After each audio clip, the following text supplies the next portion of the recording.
دو مجنون گریبان تگورا نازبولی لیلا راشا دو مجنون گریبان تگورا دو مجنون گریبان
سلام چقدر خوشحال هستم از اینکه دوباره تو را برای استیج نواهنگ میبینم.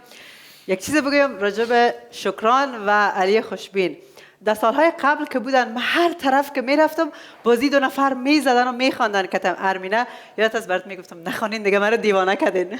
سلام عرض ادب دارم برای بیننده‌های آی فیلم دو. امیدوارم که همگی تا اینجا رسیدمن باشه.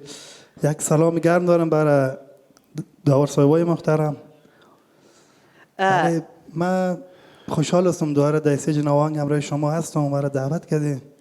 من میخواستم پرسان کنم که استاد شدن روی استیج چی احساس برات دوباره دست داد که اینجا بودی؟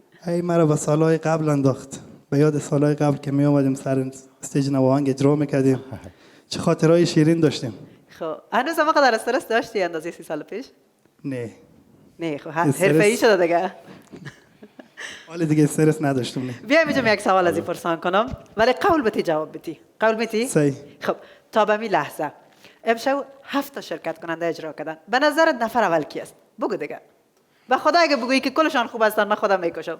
یک نفر بگو. نمیتونه رو بگم به خاطر اینکه همه رفیقای من دیدی گفت؟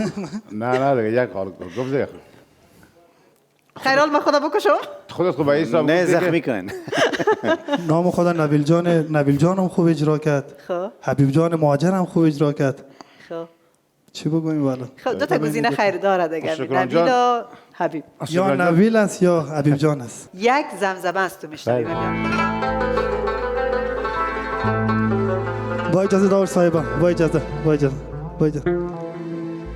خوش رنگ یار راس مجنون راغلی ما، خوش رنگ یار راس مجنون راغلی ما، د خپل ځان وایم چې تا شړلی یم، خوش رنگ یار راس مجنون راغلی ما، خوش رنگ یار راس مجنون راغلی ما. قاسم صاحب گفتم براتون ثابت که مقام سیوم نگرفته بوده.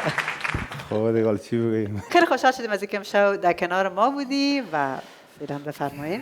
تشکر، زنده باشید. من بسیار خوشحال شدم که امشب در کنار شما هستم، کنار داور صاحب هستم، کنار نوازنده های نازنین هستم و بسیار تشکر از شما که مرا دعوت کردید. خواهش میکنم، باعث افتخار ما بود و افتخارتان. بفرمایید.